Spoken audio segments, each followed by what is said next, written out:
don't need a return ticket where you're going. This is a one-way journey. Straight down!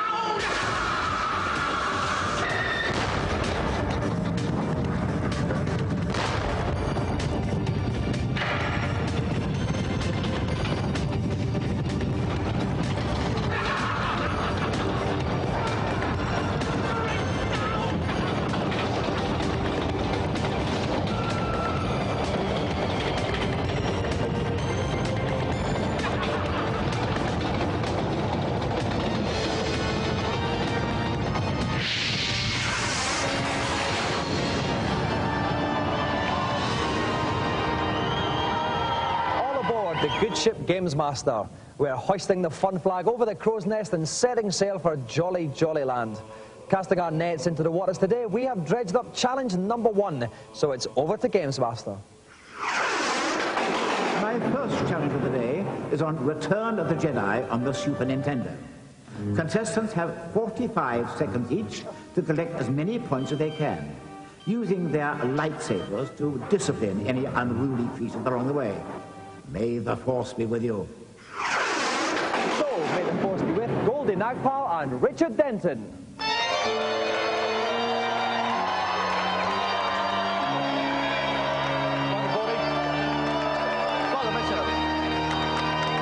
Goldie, are you a big Star Wars fan? No, not at all. Who's your least favourite character in the films? Probably the princess. What don't you like about the princess? See her hair, it's wrapped around her ears. Is it those old Cornish pasties on the thing? It is a bit silly. Okay, well, hopefully, Richard, you'll be a big Star Wars fan, yes? No. This is one of the most formative experiences of my childhood you're talking about, Richard. What don't you like about it? It's all plastic. Now, that's just Mark Hamill in the lead role. I think you're fine. Okay, while Richard and Goldie prepare for the challenge, we'll check out this week's news. First up, they're mighty, they morph like mental, and they support Rangers. They're Mighty Morphin Power Rangers, and they're tipped to be the biggest selling consumer cash-in this Christmas. Although their Super NES game is only at number 19 in the charts, and the Game Boy version's easily the worst piece of plastic since the Sinclair C5. Once upon a time, Mr. Sega had a plan. By linking up with Mr. AT&T, they would give Sega stalwarts a chance to play games head-to-head down the phone lines. It was called Edge 16, it had specially written technology. It was a great idea, but it's been cancelled, possibly because of cheesy advert ideas like this. I'm a marketing specialist from AT&T Consumer Products. How would you like to play a video game over the phone while talking at the same time? No way! Ah! If you know a sad, dull family of passive TV punters, you can eradicate their ennui with the two-way TV, which lets you interact with your fave TV shows. S is a drink made with beer and lemonade. Soda's got to be... No, you pillock, it's shandy, not soda. As well as bopping with Bob, you can call up stats when you're watching the footy and get all anarchy. You need this box and a phone socket. Plus, you get the free plastic 3D map of Britain. The system's on trial now with a possible 95 release. Don't forget, you can see Punter's internet comments on page 476 of Teletext during the show. If you want to join in yourself, phone up with your modem 081 539 6763. Now, before we get all Jedi'd up, let's have a few pearls of wisdom from Steve Merritt from Mean Machine. Steve, why is it that Mark Hamill can't get any other work? Well, he was slated to play Jeffrey in Spielberg's version of Rainbow the movie, but unfortunately just never came off and it all went downhill from there. And how many of these Jedi juice pills do you think an average player will be able to get? I'd say 25 to 30. 25? You mind you've only got 45 seconds anyway. Okay, that is it. 45 seconds each player has. Whoever gets the most Jedi juice pills within that time will walk away with the joystick. Best of luck. Goldie's going first. Let your challenge begin. Okay, off he goes. He shouldn't worry too much about killing any of the bad guys. Speed is of the essence. What he could have done, Dominic, was he could have gone left, and there's loads of bonuses hidden.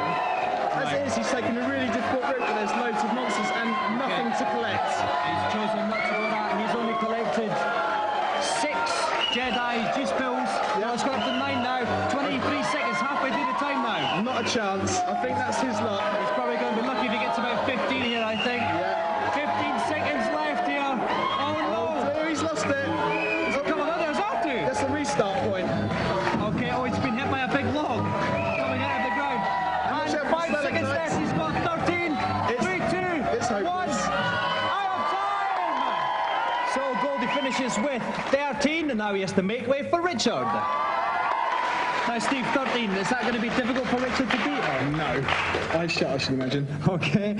Richard, if you're ready, let your challenge begin. Of course, Richard's 45 seconds. I can't believe he's gone right. You told him about the bonus bits. I know. I was going to talk to myself. The Helen Keller School of Listening, I think. Okay, he's got 3, not the best of starts, and he's already had 15 seconds. He's not looking good, is he, He's Steve? conceded too many hits. I mean, he'll get about 8 along here. But it's ages to the rest. He should have gone left. 22 seconds, halfway through the time. He's got 9, no, he only needs 5 more now. I don't 3 think up so. there. There's 3. Got 2 of them, 11, 2 more. He's got 15 seconds left. He needs 2 more Jedi juice pills. He's missed one. Oh no! If he gets stuck between those, they keep batting themselves between each other. 10 seconds left. 6, 5. Oh, There's some there. jump. 3. 3's left. He's done it with 3 seconds left. Richard wins the challenge. Well done, Richard. Now, Goldie, bad luck. At what point did the force desert you? Probably at the end when I went the wrong way. Yeah, not really advisable, is it, Goldie? Richard, I didn't think you were going to do it, actually. Towards the end, it was getting a little bit hairy. What was the difference in the end? I slapped the force. You certainly did, yes, because Richard has won the challenge, which means he goes back into the cage with a Gamesmaster golden joystick.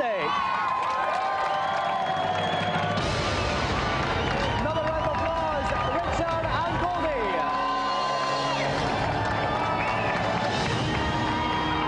As our challengers depart once more to enjoy the unique sights and smells of our audience's cage, we'll take a look at today's reviews. First up, after all the hype, is Donkey Kong Country the next generation or just another dull platformer? The first thing that's going to hit you about Donkey Kong Country is, of course, the graphics, and they are stupendous. It's all been done on Silicon graphics workstations, so all the sprites are really nicely rounded and ray-traced characters. There are various methods of transportation which Diddy Kong and Donkey Kong can get around with. There's Rambi the Rhino, which he goes around banging them with his horn. And there's also On Guard the Swordfish on the underwater level. It's very good, and I'm sure it's going to do very well this Christmas. Graphics, as you can see, are fantastic. The music too is brilliant, and it's a very, very big game. The only problem is it's very, very easy.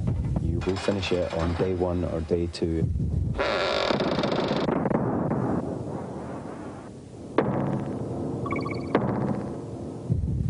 Next up, the game that scored 100% playability in Gamesmaster magazine, Micro Machines 2.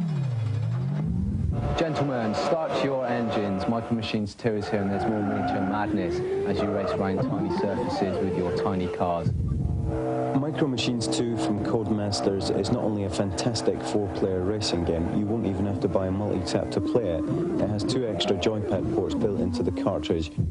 In terms of actually updating Micro Machines 1, really it's just the extra players that adds to it, and of course the new tracks. The fact that you can get more people playing Micro Machines is always a good thing.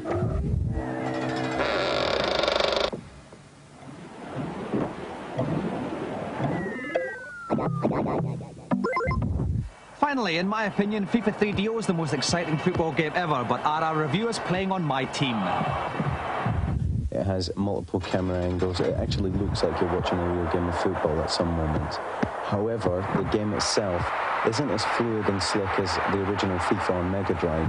We've seen FIFA Soccer on the Mega Drive and on the SNES, but really, you couldn't have done anything like this on either of those consoles. This is really a next-generation game, and I think it's going to be the one that really sells the 3DO over here.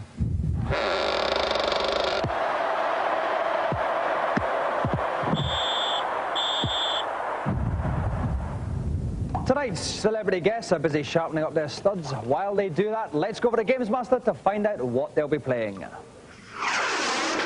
Contestants on my second challenge will be stunning down, lining out, and generally trying to avoid an early bar as we play the new sports game from the makers of FIFA Soccer, EA Rugby. National pride is at stake here, as our 2 players will be playing as classic rivals, England and Wales. Now, today we have a reenactment of the climax to last season's 5 Nations. So please welcome, representing Wales and England, Rupert Moon and Debbie Morris.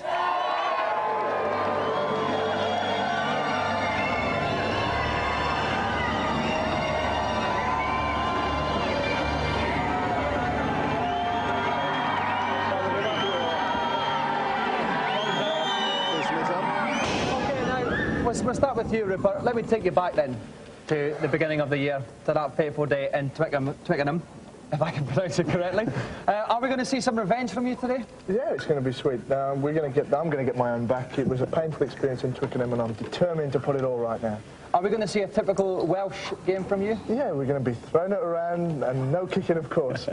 And talking about kicking, we're going to you then, Debbie. Now, we've got 15 players in each team. Presumably, you'll only be using 10? Exactly. If that's the way to win a game, that's the way to win it, as far as I'm concerned.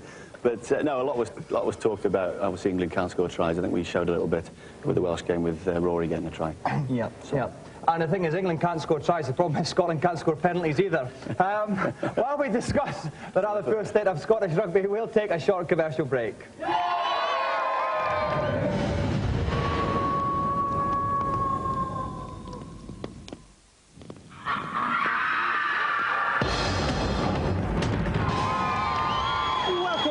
We're about to have a reenactment of the climax of last season's Five Nations. We've got our special guests, Rupert Moon from Wales and Debbie Morris of England. Playing Billy Bowman to my Nigel Starmer-Smith, we have Joss Bilson from Total. Joss, what tips have you got for our two guests? Right, well, this is a very, very special early version of the game that Electronic Arts has sent us. It's not entirely finished yet, so it's missing the stats. There's no tips to give on that. But what I would recommend is to go for a nice, quick passing game. Get the ball moving about a lot. So England in trouble, but even before the whistle has gone. You would say that, wouldn't you? Okay. Being north of the border. All right, best of luck to Dewi and Rupert. Let's go to kick-off. So, Dewi is England in the white, Rupert is Wales in the red. It's a kick-off by Rupert, and one of Dewi's forwards picks the ball up, and England are moving forward, but there's a knock-on by Jay Easterbrook.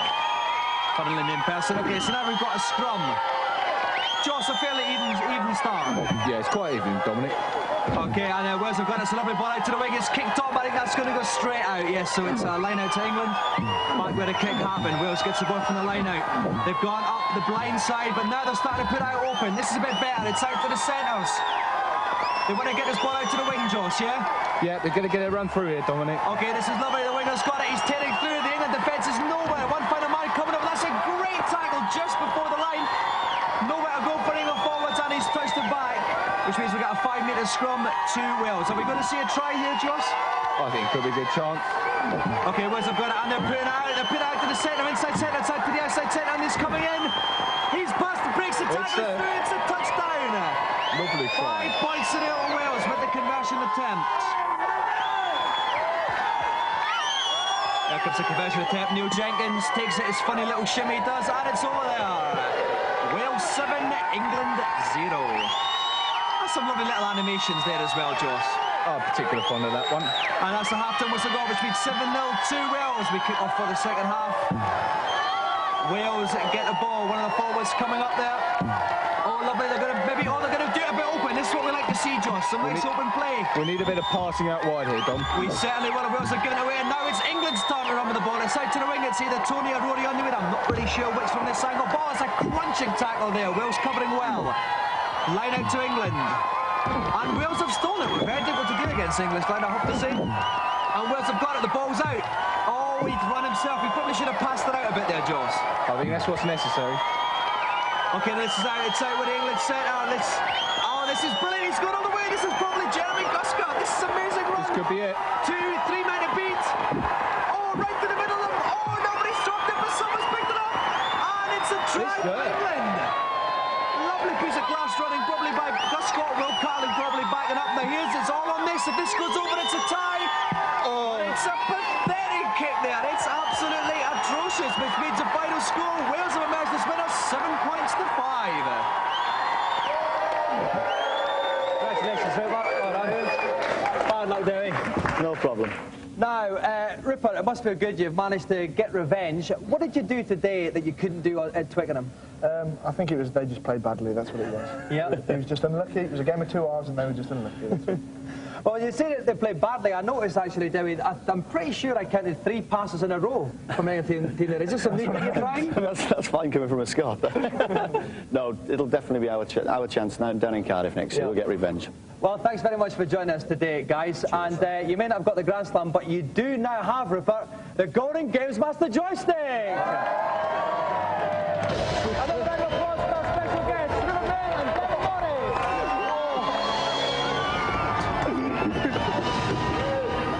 And now, for all those out there with combination skin, some other personal problems are answered in the consultation zone. Hello, the blinds are up, the counter's open. It's time for another batch of bankrupt games players to be brought to account. Who's first to settle up? Gamesmaster, I think Pink Panther on the SNES is great, but I can't get off the first level. What should I do? Well, I suppose I should help you. Kill Pink. Then on the continue screen, press select and up on joypad 2. This allows you to walk Pink past the game overlord. You will find yourself presented with lots and lots of red bags, each representing a level. Pick up a bag, then hold select and up, again on controller 2, to walk back across the game overlord. Go to the continue door, and you will find yourself transported to the level you want. I'm sure you'll be happy now. Thanks, Gamesmaster. Next. On Shadow of the Beast 2 on the Mega CD, I've got to a cage just after the acid pools, but I can't get any further. What you need to do is to use the clamp to break your rocks. The clamp's operated using the switches. Use the middle switch to move the clamp above the big rock. Then the bottom and top one to lower the clamp and close its jaws around the rock. Now drop the boulder using the top switch and see it break into smaller rocks. Next, push the rock onto the seesaw, climb 3/4 of the way up the rope, and leap off onto the seesaw. If you got it right, the rock will be catapulted into the right-hand cage.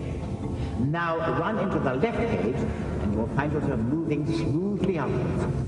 Elementary, don't you think? Thanks, Gamesmaster. One more, please. Hey, big guy. I'm really bad at micro machines on the Game Gear. Do you have anything to help me? Of course I have. All you've got to do is to race around the first course breakfast bin in the wrong direction. An unusual sound will indicate that a special key has been activated, making it impossible for you to lose a race. Even you should find yourself on the winning rostrum now. Gamesmaster, I'm so grateful. Well, once again, I've spent my forces in the pursuit of the common good, so I'm off for a rest. Bye-bye.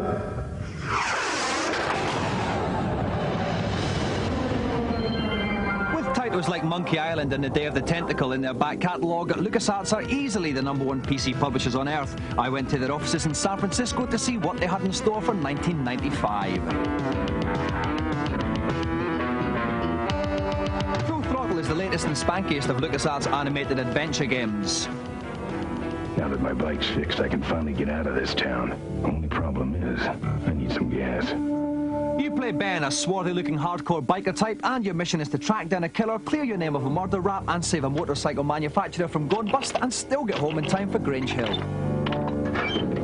Now, Larry, you're the lead animator on Full Throttle. What's different about Full Throttle than previous LucasArts games you've done the animation and art for?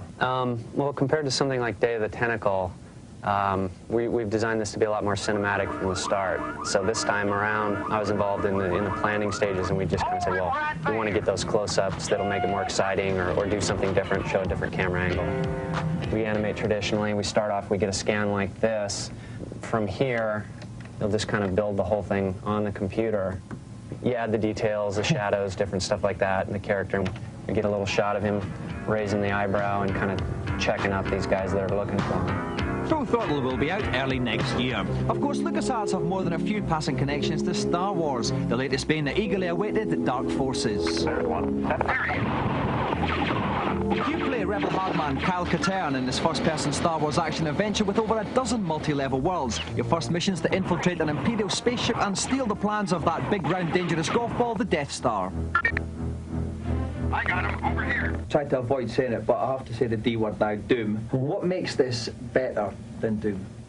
Well, I think it has to be the complexity and the interactivity of the environment. So when you're in the hangar of the Star Destroyer, there's ships coming and going. Dark Forces will be out next February. There's one. Set for stun. We're all about to eat end of show pie, but before we tuck in, let's go to Gamesmaster for the final challenge. My final challenge is on the Neo Geo game, King of Fighters, a rather exciting beat-em-up that features the best components from numerous arcade games, as well as some refreshingly new characters. As usual, there are 3 rounds in which to decide which player takes the crown. Please welcome our final 2 challengers for today, Michael Chandler and Stephen Bradley.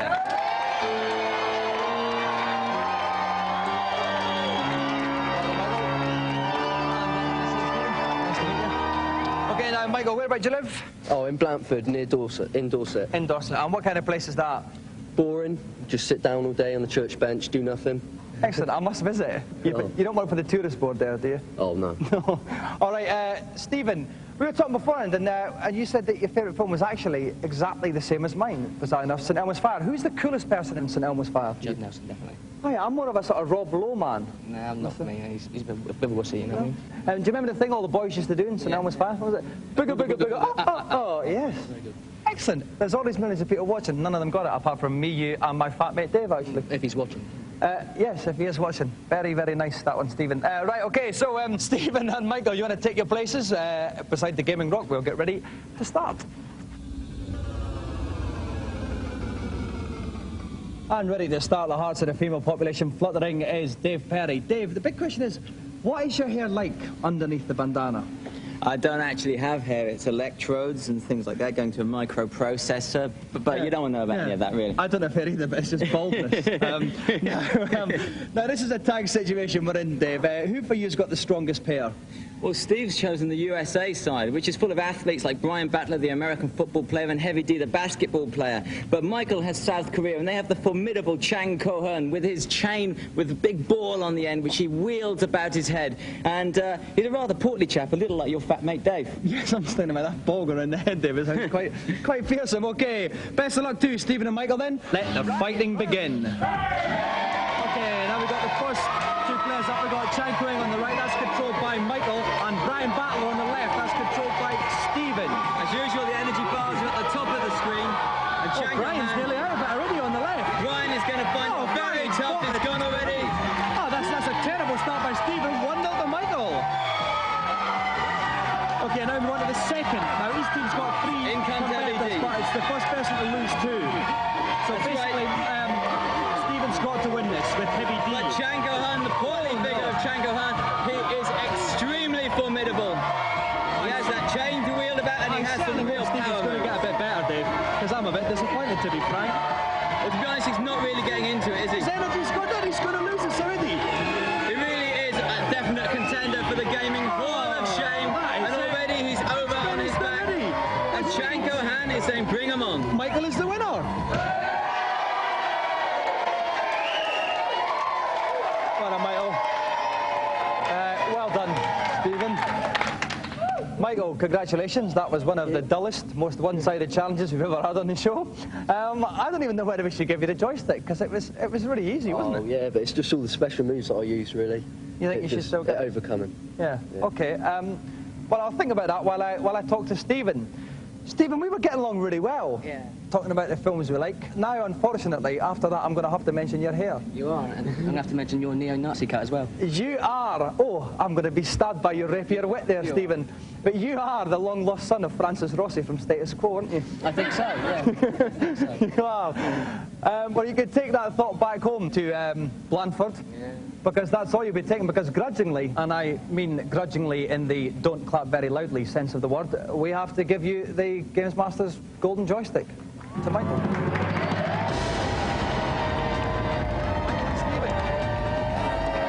Well, that's it. I'm going off now to spill that bloke next to you's pint, and I'll see you in the next show. Bye-bye.